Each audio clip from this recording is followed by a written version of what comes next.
네, 앞에서는 이제 우리 세종시 의사당 설치에 따른 여러 가지 의의와 또 과제들을 함께 살펴봤습니다. 역시 이제 가장 중요한 문제가 이전해 오는 기관들의 정주 환경을 어떻게 만들 거냐, 또 그리고 이제 여전히 지금 세종시 문제인 교통 문제를 어떻게 할 거냐 한 문제인데, 이제 시장님께서는 내부 교통 문제는 승용차 이용을 좀 줄이는 방안을 좀 강화하고 대중교통을 활성화해서 좀 교통 문제 해결하겠다, 뭐 이런 말씀을 주셨고요. 광역 교통 문제는 잘 지금 해결되고 있으니까 우리가 기대를 해봐도 좋을 것 같습니다. 상가공실 문제도 지금은 점차 해결될 거로 기대합니다만은 국회 분원이 내려오는 게 2027년이기 때문에 상당한 시간 동안은 아마 고통이 따르지 않을까 생각이 듭니다만은 그 안에도 시장님께서는 이제 뭐 상가공실에 대한 대책을 마련해 줄 것으로 기대가 됩니다. 자, 그럼 이번에는 결국 의사당 분원 이것 가지고는 행정수도 완성이 사실 부족하죠. 미흡하죠. 그래서 결국은 이제 본원이 다 옮겨오는 문제를 우리가 생각해야 되는데, 그렇게 하기 위해서는 그 전제 조건이 바로 헌법 개정입니다. 이 문제를 지금부터 좀 다뤄보도록 하겠습니다. 자, 시장님, 어쨌든 헌법 개정이 돼야 국회 본원이 옮겨오고, 그래서 정말 반듯한 이제 행정수가 될 텐데, 우리가 헌법 개정을 위해서는 물론 아까 80년에 비했습니다. 이제 어느 정도 넘어왔다, 저항하던 세력들도 넘어왔다라고 했는데, 헌법 개정에 대한 전망을 좀 한번 해주시죠. 우선은 이제 헌법을 개정할 때가 됐어요.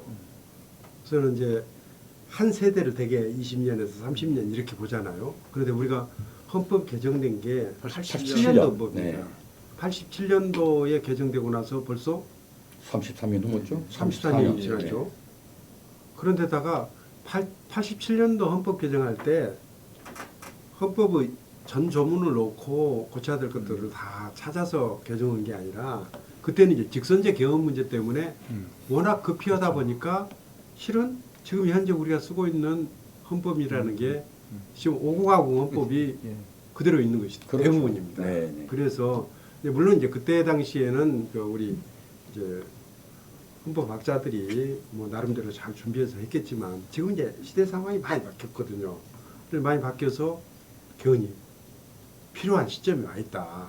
그래서 우선 뭐 예를 들자면 제가 볼 때는 이제 지금 국가 운영 틀 자체를 전반적으로 손을 볼 필요가 있다. 네. 예를 들어서 정부와 국회와 관계도 재설정할 필요가 있고, 그리고 중앙정부와 지방정부 간의 관계도 재설정할 필요가 있습니다. 예를 들어 지방분권 얘기죠.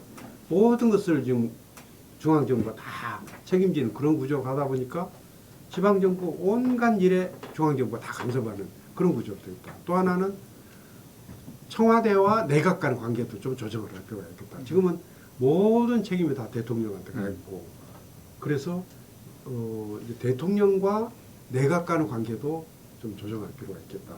이런 권력 구조에 관한 사항들도 있고, 그리고 지금 21세기 현 시점의 우리나라의 민주주의 수준은 우리 30-40년 전의 우리 대한민국 민주주의 수준하고는 차이가 많이 납니다. 그렇죠. 이제는 이제 하고 싶은 얘기 마음껏 할 수 있도록 언론의 자유가 보장돼 있고, 또 여러 사회 각 분야의 변화 이런 것들을 얼마든지 수용할 수 있는 여건이 마련돼 있고, 또 국가 차원에서 보면은 경제적 능력도 이제 과거에 비해서 훨씬 더 높아졌고, 그래서 이 지금 현 시점에 맞춰가지고 국민의 기본권이라든지 또 사회 관련된 그런 법규라든지 이런 것들을 고칠 필요가 있고, 그리고 이제 또 한 가지 이제 제가 이제 꼭 말씀드리고 싶은 것은, 우리가 2004년도 10월 21일에 있었던 헌법재판소 유언 결정이 뭔지를 한번 생각해 볼 필요가 있겠다. 그러니까 헌법재판소가 행정수도를 건설할지 말지, 수도를 옮길지 말지를 결정하는 경우는 아니잖아요. 헌법재판소는 신행정수도특별법, 이게 유언이다. 유언인 이유는 이것은 헌법사항인데 옮기려면은 헌법을 고쳐서 옮겨야지. 헌법을 고치지 않고 옮기는 것은 문제가 있다. 이렇게 지적을 한 거거든요. 그러니까 그렇죠. 이거는 헌법재판소가 수도를 옮기자 말자 하는 그런 것을 얘기했다고 생각하지 말고, 오히려 헌법적인 절차를 거쳐서 이전하는 것이 옳다. 이렇게 본다면은 이제 그 유언 결정 문제는 확실히 해소하고 넘어가야 된다. 지난 2018년에 문재인 대통령께서 국회에 개헌안을 냈잖아요. 예. 그 개헌안은 어떻게 되어 있냐면은 수도에 관한 사항은 법률로 정한다. 이렇게 그렇죠. 네. 이렇게 하면은 그 이제 수도에 관한 사항은 네. 법률로 얼마든지 정할 수가 있으니까 위헌 문제로부터 자유로울 수가 있거든요. 그렇게 해서 그 부분에 대해서는 헌법학계에서도 아무런 이견이 없고 그러니까 국회의원들도 이거는 뭐 특별한 이견이 있는 것 같지는 않습니다. 그래서 개헌할 때 그 부분 확실히 정리를 하고 그 다음에는 이제 진지하게 국회에서 우리나라 수도 문제를 어떻게 할 것인지에 대해서 진지하게 논의를 하고 결정하면 되는 거예요. 그렇게 되면은 지금처럼 위헌 문제 때문에 걱정이 돼가지고 국회 분원으로 세종의사당을 둔다. 이런 편법을 표현을 쓸 쓰고 필요가 없는 네, 거죠. 편법을 쓰고 그리고 있는 거죠. 국회 이제 이전과는 별개로 해서 대통령께서도 대통령 집무실을 여기다 만들어야 될 거다고요. 정부가 있는데 정부가 내려와 있는데 대통령 혼자 서울에 계셔가지고 일이 되겠습니까?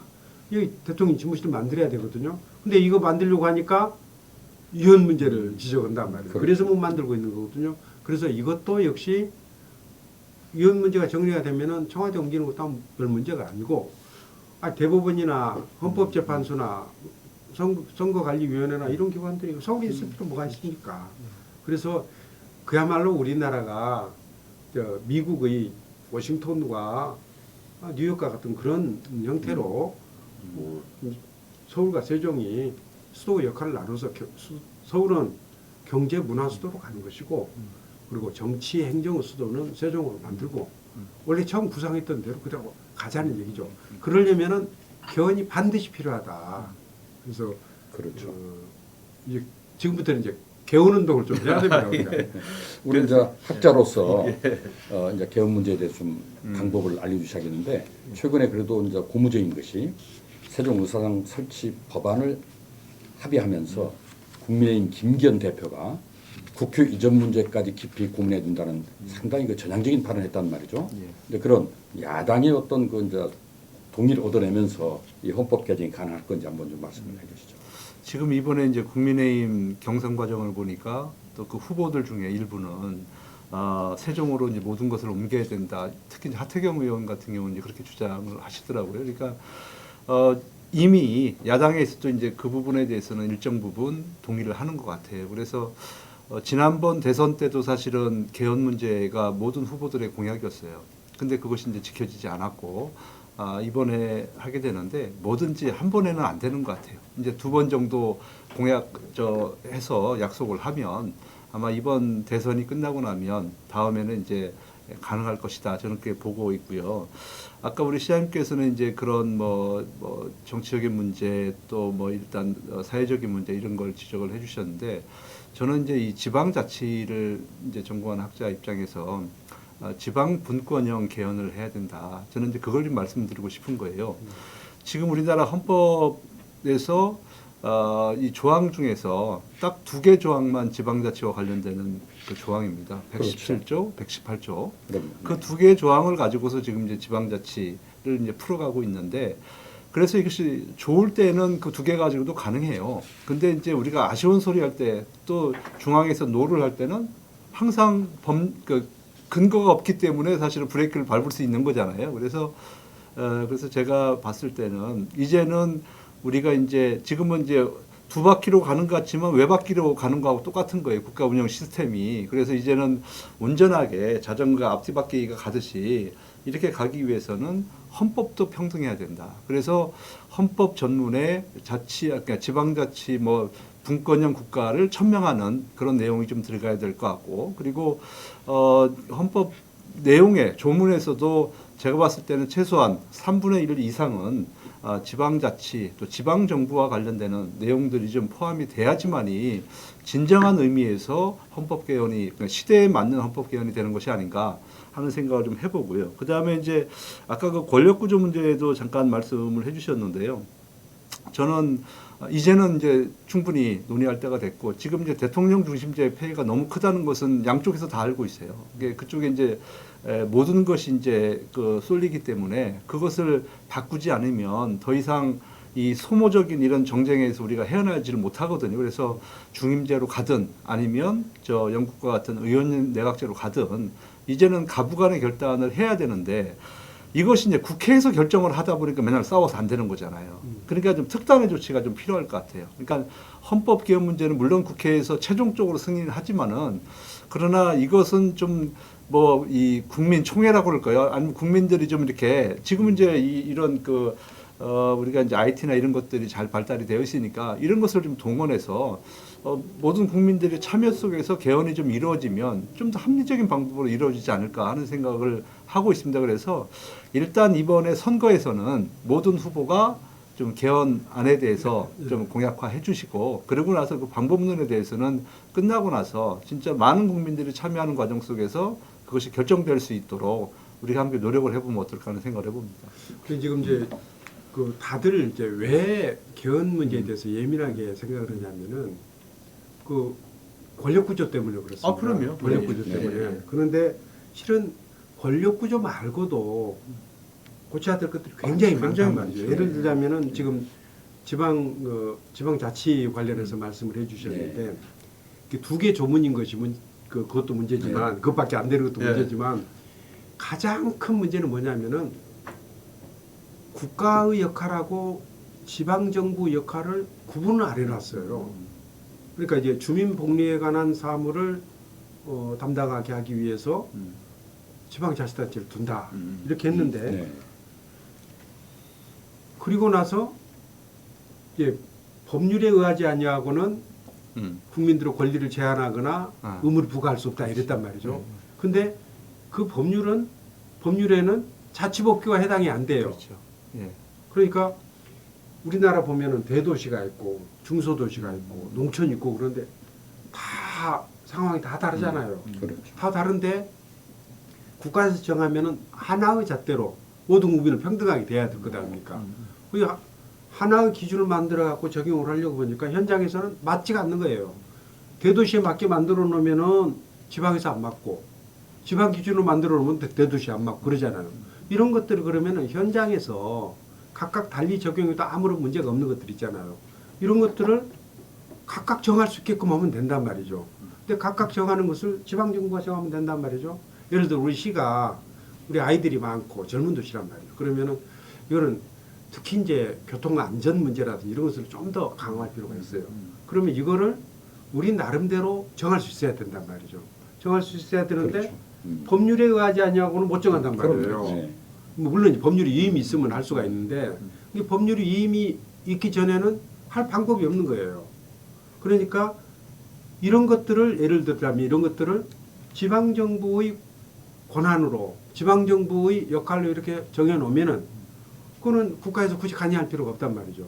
국가적인 일들 예를 들어 뭐 금융 통화라든지 외교 국방이라든지 이런 또 전국적으로 통일적으로 적용할 필요가 있는 것들 이런 것들은 국가에서 하되 나머지 것들은 지방에서 알아서 할 수 있게끔 해주면은 되는데 지금 현재는 그걸 못하게 막아놨단 말이죠. 그러니까 예를 들어 자치법규 조례하고 규칙이 있는데 조례 규칙으로 정할 수 있는 게 법률을 법인에서만 정할 수가 있단 말이죠. 근데 그렇죠. 법률은 네. 아무거나 다 정할 수 있도록 해놓고 있으니까 지방정부 역할이 분명히 나타나 있지 않아요. 근데 이 조문 있잖아요. 117조, 118조. 이게 재헌헌법에서 나왔던 그 조문 그대로예요. 그러니까 하나도 안 바뀐 거예요. 하나도. 세상이 이렇게 많이 바뀌었는데 1인당 100불도 안 되던 시절의 국가 운영하고 우리 이제 G7, G8 얘기를 하는 대한민국 지금 현재의 대한민국하고 이게 똑같은 옷을 입고 있으니까 이게 옷이 맞겠냐고요. 그러니까 중앙정부대로 온갖 책임으로부터 자유로울 수가 없어갖고 힘들고 지방은 지방대로 뭐 하나 하려면 전부 중앙정부 허락을 받아야 되고 이런 구조인데 이걸 헌법 고치지 않고는 해결이 안 됩니다. 그래서 국가는 이러이러한 업무를 하고 지방자치단체는 이러이러한 업무를 한다. 역할을 나눠주자는 얘기죠. 그리고 굳이 이거는 지방에서 하는 업무니까 대통령한테 그거 따질 필요 없습니다. 실제로 그런 거 많잖아요. 그런 것들을 맡겨두자는 얘기죠. 그나마 다행인 것이 이제 지난해 지방자치법 전부 개정안이 그렇죠. 이제 통과가 되어서 내년 1월부터는 이제 그것이 이제 시행이 되지 않습니까? 별 내용이 없어요. 내용이 없긴 하지만 그러나 이제 그래도 지난번에 이제 개헌 문제가 잘 안 되니까 이제 임시 방편으로 이제 사실은 그 그 지방자치 전부 개정안을 통과를 시켰는데 아니, 자치라고 볼 수가 없는 게 물론 이제 물론 그래요. 그렇지만은 그래도 그 중에서도 몇 가지는 우리가 이제 예를 들어서 이제 지방의회 문제라든지 아니면 이제 기관 구성의 다양화라든지 또 뭐 이런 것들은 그래도 우리가 한번 시범적으로 그거 뭐 정말 가려운데 제대로 긁지를 않고 예. 정말 이거는 예를 들어서 지방 정부로 인정을 못 받고 있거든요. 네. 우리가 이제 우리가 선거에 의해서 지방 정부도 구성이 된단 말이죠. 시장도 뽑고 의원들도 뽑고 그러는데 이 지방 정부 구성권이 없잖아요. 예를 들면 우리 이제 시도지사들만 하더라도 부지사를 행정안전부에서 임명을 해요. 그렇죠. 네. 그러니까 지방 정부 구성에 있어서 제가 그러니까 시도지사가 지방 정부를 구성할 수 있는 권한이 없어요. 그러니까 유일하게 정무 부시장 하나 임명할 수 있는 거. 이래가 무슨 지방 정부를 구성을 합니까? 그러니까 이거는 이런 식으로 해가지고 이런 식으로 하는 나라가 전 세계 우리나라 말고 또 있냐고요. 그러니까 이제 지금은 이제 임시 방편적으로 하는 거고 아까 말씀하신 대로 이제 전국적으로는 우리가 이제 개헌을 해야 되는 것이죠. 그렇다고 해서 지금 진일보 하는 이 개정안을 우리가 우리는 안 받겠다 헌법 개정할 때까지는 그러니까 뭐 예를 들어서 그렇게 할 수 있는 건 자치 조직권이 아니니까. 있습니까? 자치 재정권이 있습니까? 자치 그 법규 재정권이 있습니까? 자치 법권이 있습니까? 아무것도 없거든요. 예. 이래놓고는 무슨 지방자치를 한다고 그러냐 이게. 그러니까 아유 그건 뭐 다 아는 얘기고 답답한 얘기니까. 근데 이거를 예. 이거를 우리 국민들도 이제는 하도 오래 그런 세월을 지나다 보니까 왜 대전은 되는데 세종은 안 되느냐? 왜 세종은 되는데 대전은 안 되느냐? 이거 따지고 있거든요. 지방자치라는 게 각 그 자치단체 사정에 따라 가지고 달리할 수가 있어야 되는데 달리하면은 달리한다고 그러고.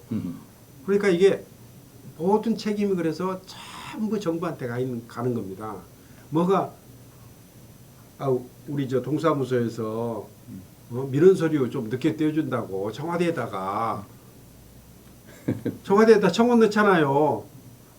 이게 말이 되냐고요. 그러니까 이게 우리 이제 헌법 구조 자체가 이미 낡아서 사회의 상황의 변화에 맞춰 고칠 필요가 있는데 예를 들어 제가 그래서 말씀드린 게 대통령과 국회 또 중앙정부와 지방정부 간의 관계를 설정하라는 얘기는 각각의 역할을 책임을 분명히 주어주고 그 대신 그 책임을 제대로 수행할 수 있도록 권한도 주고 이렇게 해야 지방자치가 가는 건지 지금은 무슨 이게 지방자치입니까 이게. 그렇다고 그런데 예. 최 교수님 예. 이렇게 이제 우리가 헌법 개정을 위해서 예. 전략적으로 이 소위 그 권력구조 개편 문제는 너무 첨예하기 때문에 좀 비켜서 오히려 이렇게 원포인트랄까요? 지방자치 분권이라든지 또는 수도에 관한 사안이라든지 이런 것만 가지고 왜냐하면 지금 현재 뭐 잘 아는 것처럼 30년 내에 지방의 기초단체가 한 90개가 없어진다 이런 얘기를 하고 있는데 이런 상황에서 균형 발전과 그리고 자치 분권을 위해서 그런 쪽으로 한번 원포인트 개헌을 추진한 거 어떨까요? 아니 근데 그거 할 수는 있겠. 그러니까 지난번에 사실은 이제 저기 몇 년도입니까? 2018년도에 이제 문재인 대통령께서 했던 부분이 이제 그런 부분들이잖아요, 사실은. 근데 이제 지금 이제 이것도 중요하지만 이제 권력구조 문제도 우리가 거기에서 오는 비율이 엄청나게 또 큰 것도 있잖아요, 사실은. 그러니까 이것도 중요하지만 그것도 중요하기 때문에 저는 한 번 할 때 이게 또 한 번 하고 나면 또 몇십 년 갈지 잘 모르거든요, 사실은. 그래서 그걸 바꿔야 된다는 거죠. 예. 개헌 방식을 한 조문을 예를 들어서 이리 했다가 저리 했다가 한 조문을 이리 받고 저리 받고 이건 문제인데 실은 이제 조문 수가 굉장히 많은데 이런 것들 내용 하나하나를 보면 한 조문이 굉장히 중요하단 말이죠. 중요하면은 이런 것들을 하나하나 검토해서 정리하고 넘어갈 필요가 있다. 그래서 예를 들어서 저는 이제 개헌위원회 같은 것을 하나 만드는 거예요. 그래서 특히 이제 우리 헌법학자들이라든지 국가 원로들이라든지 시민사회 대표들이라든지 이런 사람들 참여해가지고 개헌위원회를 만들어서 그 중에서 여야 간에 합의가 되는 사항들 있잖아요. 그런 것을 매번 총선할 때, 지방선거 할 때, 대통령 선거할 때 그 합의가 된 사항들을 그때그때 정리를 해주는 겁니다. 정리를 해주면은 그게 헌법을 한번 고치는 게 권력 구조 때문에 그러는데 그렇죠. 권력 구조만 아니라면은 개헌 자주원들 무슨 문제가 있습니까? 그러니까 개헌할 때 헌법 조문들을 한꺼번에 모두 다 고칠 생각을 하지 말고 합의가 되는 것부터 하나하나 고쳐가면은 충분하거든요. 아니 뭐 그렇게만 가능하다면. 아니 근데 안 될 그렇게만- 이유가 없죠. 근데 그렇게만 가능하면 그렇게 해야죠, 당연히. 이제 그렇게 예. 하는데 왜 반대하냐면 권력구조 때문에 그러니까, 반대하고 그것 때문에. 나머지 이 권력구조 외의 것은 여야 간에 특별히 반대할 이유가 별로 없는 것들이 많아요. 그렇지만 이제 사회 상황이 바뀌어가지고 고쳐야 될 조문들이 그럼- 많거든요. 그것들을 헌법위원회 만들어서 안을 내놓고 합의가 될 때마다 그때그때 좀 정리를 해가면은 나는 아니 뭐 한 10년 정도 우리나라 이제 그 헌법이라는 게 우리 국가 운영 기본 틀인데 한 10년 걸쳐서 제대로 다 다듬는다고 해서 무슨 문제가 있냐 이거죠. 그래서 그렇죠. 그렇게 할 필요가 있는 거죠. 저도 이제 이미 예. 그 국회의장 헌법 연구 자문위로 참여를 해서 10년 전에 이미 헌법 모범 답안이 나와 있어요. 예전에 사실은. 다 했었습니다. 근데 그 사실은. 모범 답안을 이제 전문가들 중심으로 예. 딱 해놓잖아요. 예, 근데 예. 국민들은 저 국민 투표해서 이제 통과시킬 때 그때만 예. 참여가 가능한데 예. 이제 그렇게 해야 될 필요가 있는 부분도 있지만 대부분의 것들은 국민 사이에 공론화를 시켜가지고 합의가 되는 것도 쉽게 합의가 되는 것부터 하나하나 정리해 간다면은 나는 개헌 얼마든지 원만하게 할 수 있다고 봐요. 한 가지 그 만약에 우리가 이제 수도에 관한 사항을 법률로 정한다 이렇게 개헌을 할 때 수도권 특히 서울 시민들의 저항은 좀 어떨 거라고 예상을 하십니까? 서울 예를 들어서요 이번에 국회를 세종으로 국회 분원을 세종으로 옮긴다. 네. 그런데 그 지역구가 국회가 있는 곳 지역구가 그 김민석 의원입니다. 아 그렇죠. 네. 김민석 영등포. 의원이 이번에 뭐라고 국회에서 국회 본회의 연설을 하는데 뭐라고 하냐면은 빨리 가라는 거예요. 국회 빨리 가라는 거예요. 네. 왜냐하면 밤만 가가지고는 밤만 가면은 아무것도 못하는 거예요. 아무것도 못한다. 그래서 그게 국회의원 그 김민석 의원 개인 얘기가 아니고 구청장, 네. 서울시 그 지역 그 서울시 영- 의원, 영등포. 영등포구 예, 예. 그 사람들이 다들 같이 해서 네. 동의를 하는 거예요. 그러니까 이게 서울 시민들이 반대를 한다면은 국회가 있는 영등포 구민들이 반대를 한다면은 김민석 의원이 그런 발언을 하지도 않고 이번에 이제 국회 세종의사당 논의 과정에서도 실은 충청권 정치인권에서 이제 굉장히 많은 도움을 주셨지만 실은 김태년 의원이 작년도에 불을 지폈고 뭐 우원식 의원 같은 분, 또 윤호중 의원 같은 분 이런 다 분들이 수도권이죠. 적극적으로 나섰거든요. 네. 수도권 의원들이에요. 네, 네. 그래서 이제 여의도 같은 데도 국회를 옮기고 여기를 소위 이제 금융의 중심으로 만들자. 금융과 바이오 산업 중심으로 만들자. 이게 시급하다. 이게 굉장히 시급한 일인데 우리나라가 이제 다른 산업 분야는 다 앞서 있는데 금융 산업은 아직도 좀 옛 모습 그대로란 말이죠. 그래서 우리가 이제 실물 경제를 제대로 뒷받침하려면은 금융이 제대로 돼야 되는데 그거 하기 위해서 공간이 필요하니 국회 빨리 가라는 거예요. 예. 알겠습니다. 그러면 예. 이 이제 우리 세종의사당 설치가 우리만의 잔치가 되지 말고 국가 균형 발전에 이제 크게 영향을 미쳐줄 텐데 그 예. 파급 효과를 어떻게 좀 판단하겠어요? 아무래도 이제 세종의사당이 이제 내려옴으로 해서 아까 제가 말씀드린 대로 일단은 이제 이 중앙 정치가 이제 지방 정치화 된다는 거죠. 그러니까 네. 무대가 이제 지방으로 옮겨졌다라고 그러면 앞으로는 모든 방송의 뉴스의 생산지가 세종이 될 가능성이 큽니다. 사실은. 그러면 이제 사람들 내리에는 이제는 세종이 진짜 행정수도로서의 역할을 하는구나라고 하는 것들이 이제 각인이 되면 자연스럽게 사람들이 세종으로 이렇게 정부기관이 내려오는 거에 대해서 제가 볼 때는 아무 의견이 없을 것 같아요. 그리고 세종으로부터 이렇게 퍼져 나가는 거에 대해서도 별 문제가, 그러니까 별 불만이 없을 것 같다는 생각이 들어요. 이제 그런 효과만 가져오더라도 이제는 국가 균형 발전이라든지 지방 분권에 대한 그런 메시지는 분명히 국민들에게 전해줄 수 있다 저는 이렇게 보고 있습니다. 네, 시장님 그리고 이제 우리 아까 메가시티 논의를 하면서 예. 저도 여러 번 주장했습니다만은 세종시는 행정통합의 대상이 아니다. 왜냐하면 이건 행정수도로 키워야 되기 때문에 네. 나머지 지역은 뭐 행정통합을 대전 충남이 한다든지 충북까지 하는 건 문제가 없지만 세종은 워시드 DC처럼 해야 된다. 저는 그렇게 주장을 했는데 네.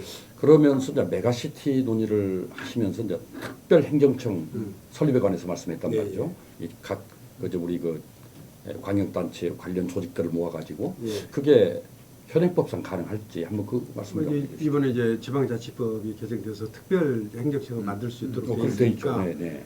문제는 이제 합의를 얼마나 잘 이끌어내느냐 문제가 있고 두 번째는 합의를 하더라도 이제 중앙정부 차원에서 그것을 좀 도와줘야 되거든요. 네. 예를 들자면은 이제 이번에 광역철도를 만들기로 했다. 그러면은 이제 광역 교통에 대해서는 우리가 별도 행정처를 만들어서 그쪽에다가 일을 맡기자.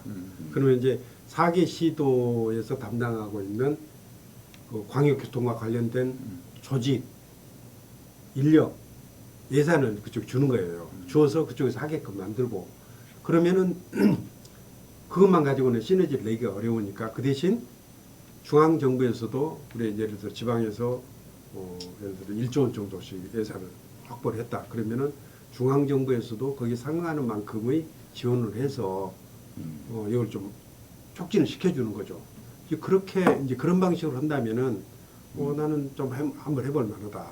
특히 이제 그 이해관계 잘 맞아 떨어지는 부분이 환경은 금강을 네. 같이 끼고 있잖아요. 그렇죠. 그래서 상류, 하류, 중류 이 같이 좀 나서 주어야 이게 수질이 개선이 되거든요. 그렇죠. 네. 관광도 마찬가지죠. 관광도 이게 뭐 어느 한 곳만 뭐 우리 세종시다 그러면 세종시 보러 오는 사람 집에 있거든. 행정 수도라니까 보는데 이거 봐봤자 기껏 뭐 한 달이라면 된단 말이에요. 온 김에 공주 부여도 가고 이렇게 관광 같은 것도 같이 이렇게 할 필요가 있단 말이죠.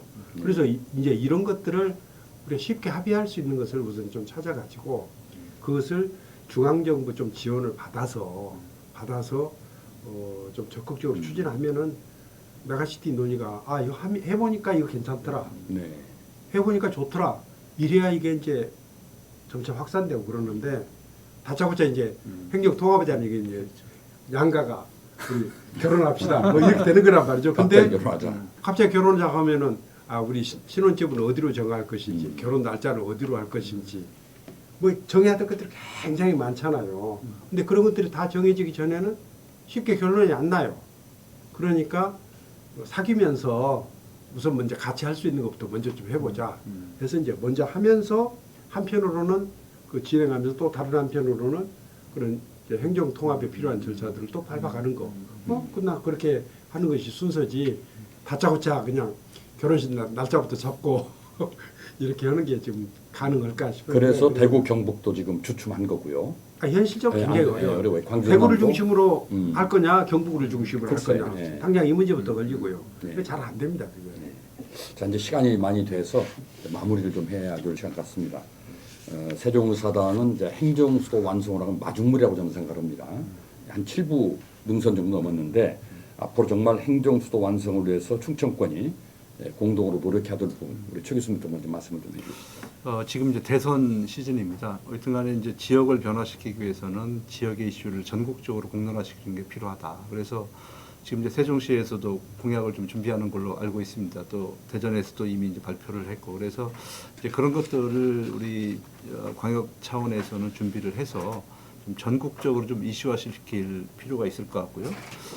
그리고 또 하나는 이제 이번 대선은 정말 개헌을 하느냐 못하느냐에 운명이 달려 있다고 저는 생각을 해요. 그래서 정말 우리 지역에서 개헌만 되면은 웬만한 문제는 다 해결될 수 있는 거거든요. 그래서 거기에 좀 같이 손을 잡고 해결을 했으면 좋겠다는 생각을 해보고 특별히 이제 세종 같은 경우는 사실은 다른 건 안 해도 개헌만 하면은 다 풀릴 수가 있습니다.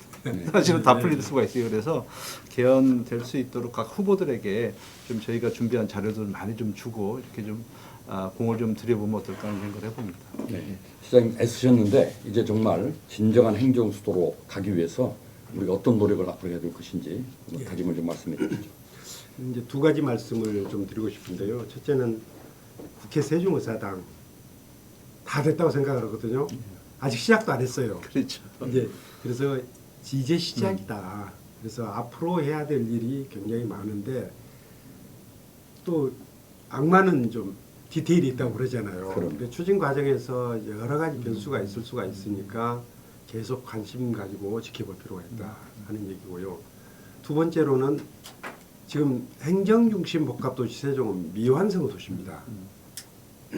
그러니까 행정수도에서 반토막 난 거란 말이죠. 그렇죠. 네. 그 나머지 반을 채우기 전까지는 완성된 행정수도가 될 수가 없거든요. 그래서 개헌은 반드시 필요하고 이번 이제 개헌이라는 게 어차피 정치적 결정이고 그러니까 가장 큰 이제 정치적 이벤트인 이제 대선 때 각 당 후보들이 이거 개헌 문제에 대해서 전향적인 모습을 보여줬으면 좋겠다. 그리고 네. 우리 시에서도 제가 얼마 전에 이제 대선 공약 과제로 좀 모두 16개 과제를 네. 좀 선정을 해서 일단 이 발표를 했습니다. 그리고 각 당 이제 찾아다니면서 그 세일을 해야죠. 그렇죠. 하나하나 좀 그렇지. 나가도록 해야 되는데 이제 그 중에서 제일 큰 게 역시 행정수도 완성에 관한 사항인데 이 부분에 대해서는 워낙에 각 당에서도 다들 좀 워낙 오랫동안 고민해온 사항이고 그래서 대체로는 긍정적인 네. 시그널을 보내오고 있어서 좀 잘 될 것 같다 하는 생각인데 역시 그렇게 가려면은 지켜봐야 됩니다. 그럼 상대들을 눈을 지켜보고 부릅뜨고. 네, 무릎 뜨고 그래서 아까 뭐 네. 저 지방분권 네. 개헌과 관련해서도 네. 개헌 운동이 일어나야 돼요. 개헌 운동이 일어나야 지방분권 개헌을 국회에서 쉽게 찬성을 안 합니다. 그분들 관심 별로 없어요. 관심도 지방분권에서. 별로 예. 없고 이 그럼요. 권한을 지방으로 예. 넘겨야 되는 문제니까 예. 그래서 지방에서 그런 움직임이 전국적으로 이렇게 퍼져나가고 그래야 이게 가능한 일이 될 텐데 그러려면은 우리 각 지역이 좀 연대를 해가지고 목소리를 강하게 낼 필요가 있다 하는 그런 생각입니다. 네, 수고하셨습니다. 자, 시청자 여러분 잘 보셨습니까? 오늘 세종인 세종에서는 세종의사당 설치의 의미와 그리고 과제를 살펴봤습니다. 세종의사당은 행정수도 완성을 위한 마중물이고 그리고 앞으로 국토 균형 발전을 위한 하나의 그 시작점이라고 생각이 듭니다. 어쨌든 앞으로 과제는 개헌을 통해서 그야말로 행정수도로 완성이 돼야 되겠고 또 그리고 우리 내부에서도 교통이라든지 여러 가지 편의시설 또 거주 공간 문제를 잘 갖추는 것들이 중요한 과제라고 생각이 듭니다. 어쨌든 세종의사당은 행정수도 완성을 위한 마중물이고 국토 균형 발전의 시작점이면서 또 그리고 행정의 비효율, 의회 비효율을 해결할 수 있는 아주 좋은 하나의 그 계기가 만들어질 거라고 생각하면서 이것이 국가 경영에 크게 기여하기를 기대해 봅니다. 자, 여러분 끝까지 우리 행정수도 완성을 달성할 때까지 정말 게으름을 피지 말고 부지런히 개헌을 위해서 함께 노력해 주길 부탁드리겠습니다. 오늘 토론해 주신 두 분 감사드립니다. 고맙습니다.